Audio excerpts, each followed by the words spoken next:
My family hid my wife's affair for 2 years. They thought I'd stay silent forever. I uncovered every secret they buried, and I made the IRS their new family member. Before we begin, don't forget to like and subscribe. It really helps the channel. I recently discovered that every single member of my family knew my wife had been sleeping with my younger brother for the past 2 years, and they all found it amusing that I was completely in the dark. So I found it equally amusing when the IRS showed up at their homes asking questions about years of tax fraud. Hey Reddit. My whole family sat back and watched my wife cheat on me with my own brother for 2 full years, treating me like the clueless butt of their private joke. Imagine my delight when federal agents started knocking because I anonymously reported the creative accounting happening at my parents' business. Buckle up. This is a long one, but it's worth the read. I'm Alex, 34M, mechanical engineer at a company that builds heavy industrial machinery.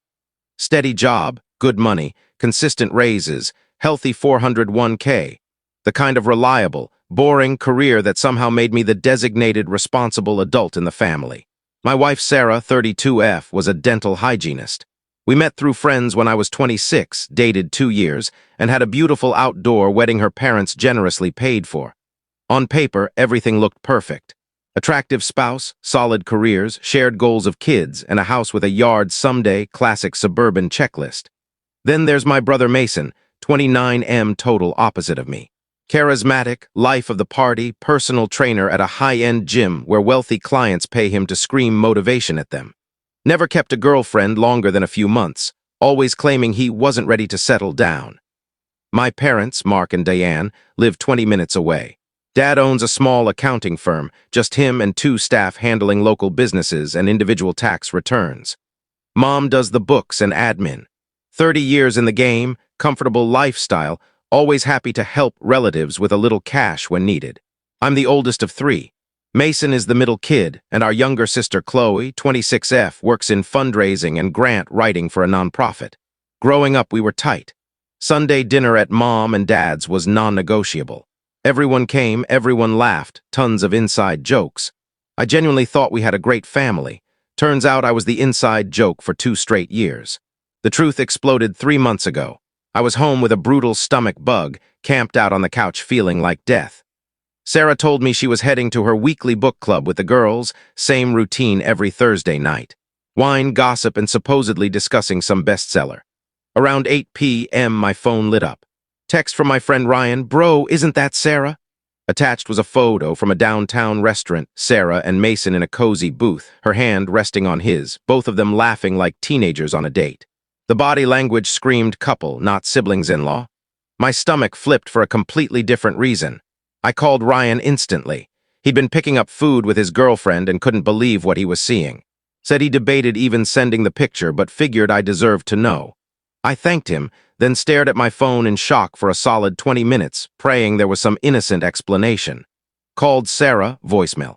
Called Mason, voicemail. That's when the detective in me woke up. We had joint bank accounts and shared phone records, so I started digging. Once I knew what to look for, the pattern was glaring.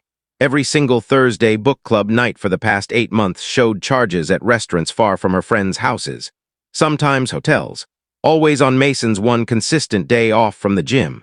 I widened the search. The fake book club had been on the calendar for 2 full years. Weekend, girls' trips, perfectly matched weekends Mason mysteriously had free. Concert tickets she claimed were with her friend Megan.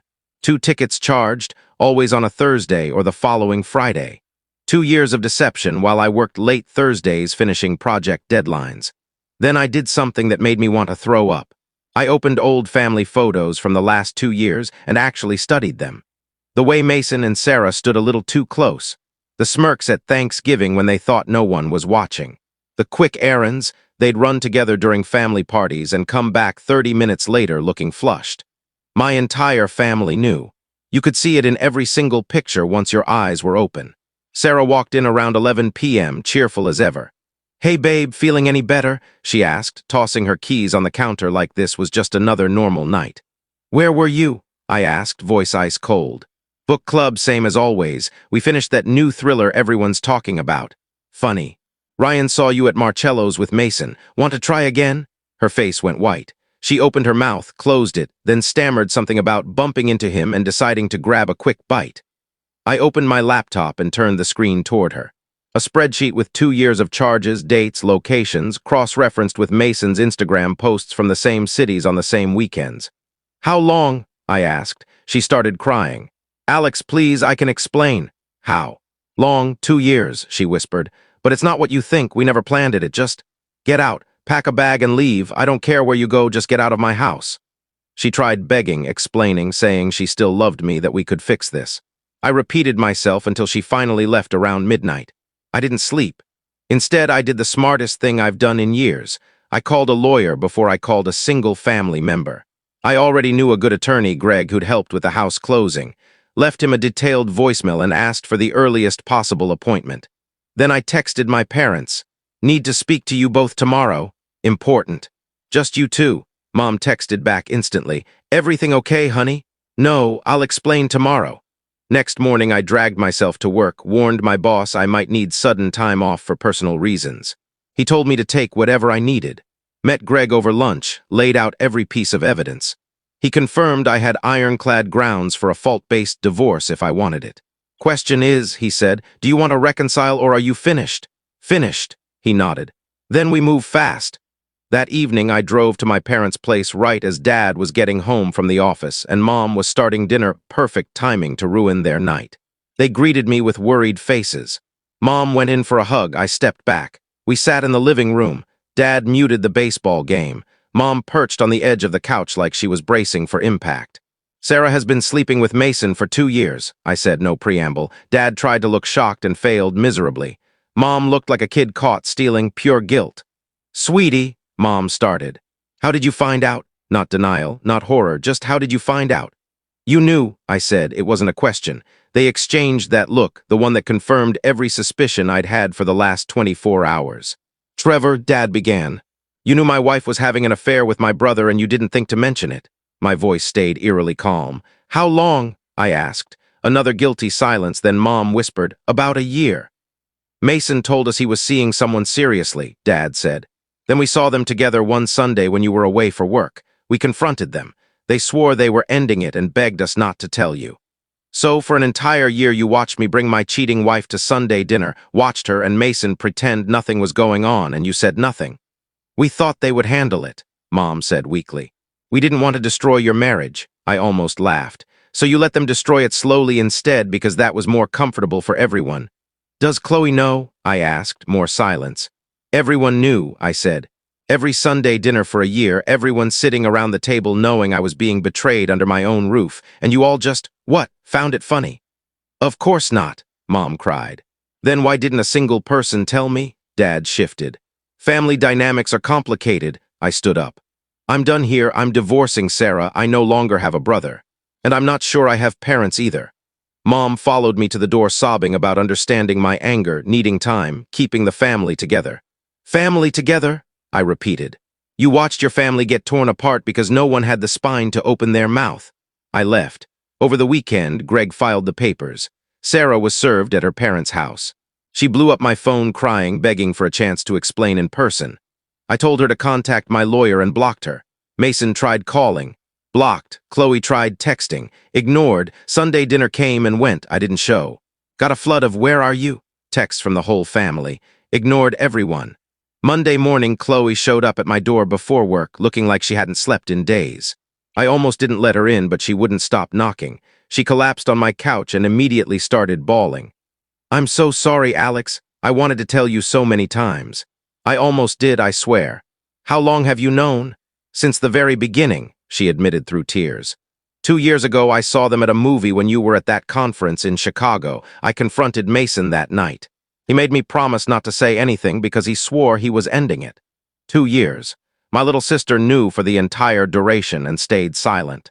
"Did you all sit around laughing at how clueless I was?" I asked. "No," she said, horrified. "It made me sick every dinner. I felt like throwing up watching you smile at her. But everyone kept saying it would blow itself up soon, that telling you would destroy everything if they were already planning to stop." "Everything got destroyed anyway," I said. "Only difference is now I know exactly who I can trust."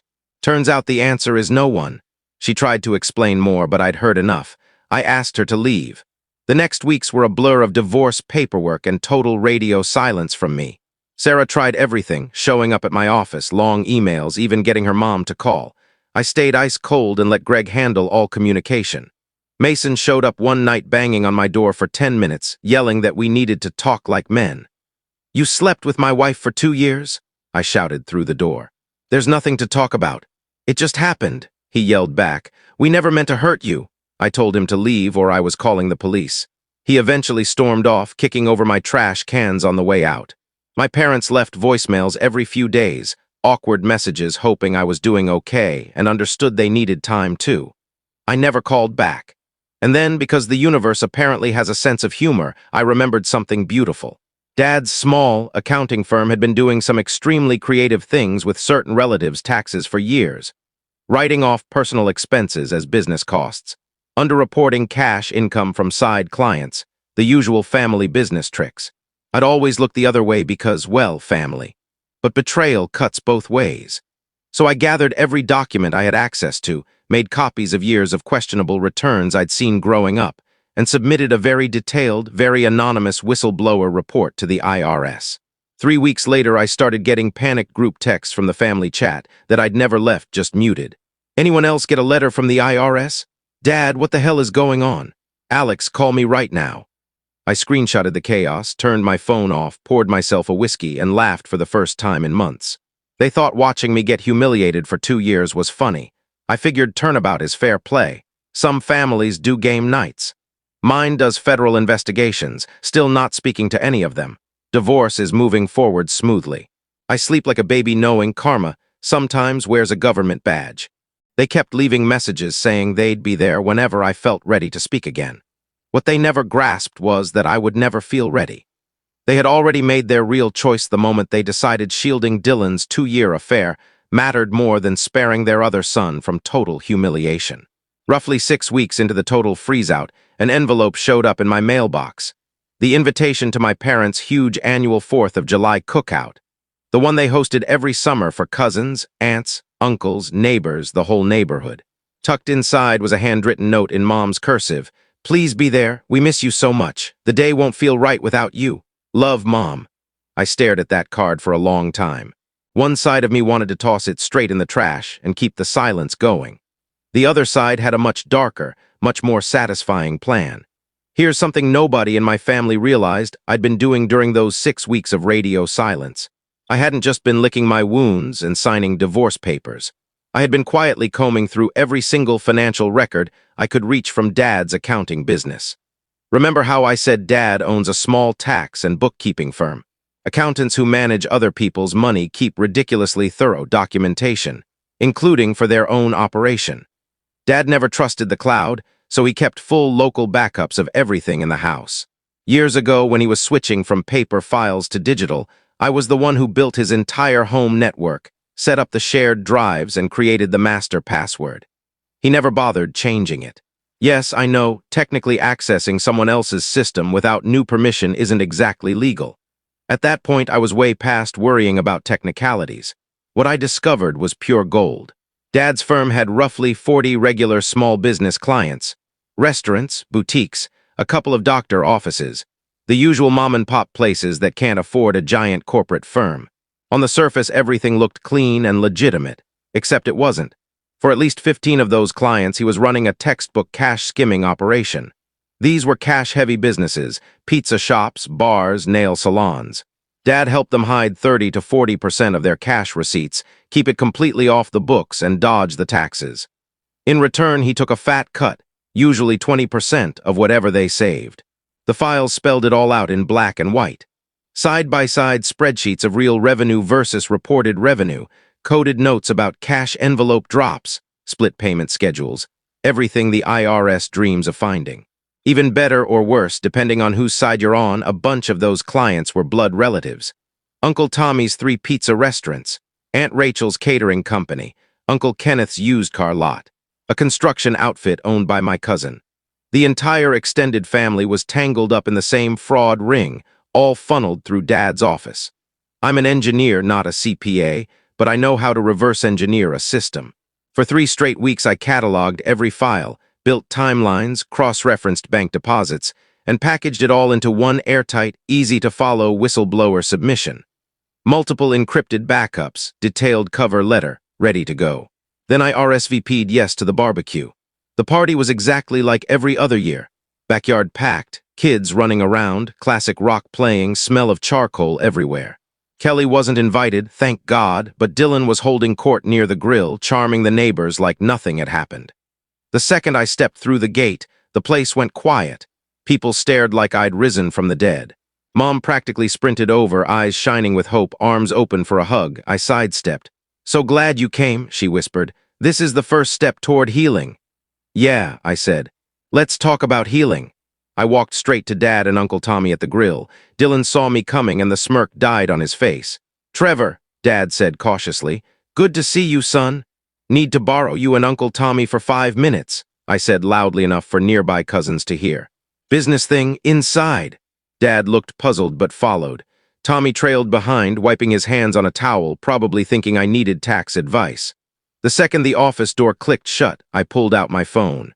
"Been doing some catching up on the family business," I started. "Found some discrepancies." Dad went ghost white. "What exactly are you talking about?" "I'm talking about 15 clients hiding hundreds of thousands in cash every year with your help."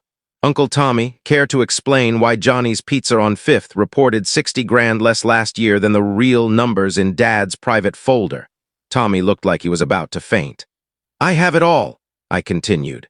"Every spreadsheet, every note about cash pickups, every percentage split, years of it." "You hacked my computer," Dad exploded. "I used the network I built and the admin password you never changed," I corrected. "Close enough," Tommy found his voice. "Trevor, you don't understand how hard it is for small businesses." "I understand perfectly," I cut in. "I also understand that every single person in this family watched me get humiliated for 2 years and decided keeping Dylan's secret was more important than my dignity. Turns out I can keep secrets too. For 6 weeks, I kept the secret that I was building a complete evidence package against all of you." Dad's mouth opened and closed like a fish. "3 days ago," I said, "I sent everything to the IRS, anonymous whistleblower submission, full documentation. Got a call yesterday confirming receipt. They said it's one of the cleanest cases they've ever been handed." The silence was glorious. "You wouldn't," Dad whispered. "Already did. They're fast-tracking audits on every business I flagged. Criminal referrals are basically guaranteed at this scale." Tommy lunged and grabbed my sleeve. "You'll destroy us, my restaurants, my employees." I shook him off. "Funny thing about family, Uncle Tommy, I thought it meant loyalty and honesty. Turns out it just means don't get caught." Dad tried one last plea. "This has nothing to do with Kelly and Dylan." "Everything has to do with it," I said. "You taught me secrets only work when everybody agrees to keep them. The second one person breaks ranks, the whole thing collapses." I opened the door. "The agent I spoke to said they usually spend years building cases this strong. I saved them the trouble." I walked out, past stunned relatives, got in my car, and left. My phone started exploding before I hit the first red light. Dad, Tommy, half the family. I blocked every number and drove home smiling. The fallout was spectacular. Within 10 days, the IRS sent audit notices to Dad's firm and every client I named.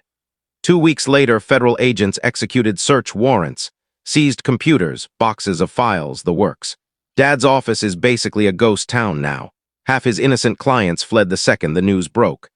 Dad tried everything, showing up at my door, certified letters, even had his attorney threaten to sue me for computer fraud. Mitchell shut that down in one paragraph. Criminal charges dropped a month later, multiple counts of conspiracy, aiding and abetting tax evasion, the full menu. Dad took a plea, 3 years federal prison, permanent loss of his CPA license, 6-figure fines, total restitution. He surrendered 2 months ago. Mom had to sell the house to cover legal bills and is now living with her sister and working retail. Uncle Tommy's 3 pizzerias are shuttered. He manages a Domino's now. Aunt Rachel's catering company folded. Uncle Kenneth lost the car lot. Every family business I flagged is either bankrupt or barely limping along under crushing penalties. Dylan got fired from the upscale gym. Rich clients don't like scandal. He trains people in his living room now. Kelly moved 3 states away, back in with her parents, working as a hygienist again. Dylan dumped her the week my divorce was final once the sneaking around thrill was gone. The divorce itself was quick after that. Fault state plus ironclad proof of adultery equals Kelly walked away with almost nothing. I kept the house, retirement, everything I came in with. People keep asking if I feel guilty, if I think I went too far, if I destroyed lives over just an affair. My answer is always the same. I didn't cook books for 15 years. I didn't betray my own kid. I didn't choose silence while someone I claimed to love got humiliated for 2 straight years. They did all of that long before I ever touched a keyboard. The affair was simply the moment I stopped protecting people who never protected me. A year later, I'm honestly the happiest I've been in ages. Big promotion at work, dating someone new who actually respects me, sleeping like a rock every night. Some families do potlucks and board games. Mine does federal prison visitation schedules. I'm good with that. Thank you for being part of our community. Your likes, comments, and shares help us bring more unbelievable Reddit family stories every day. Please don't forget to subscribe and hit the bell so you never miss a shocking story.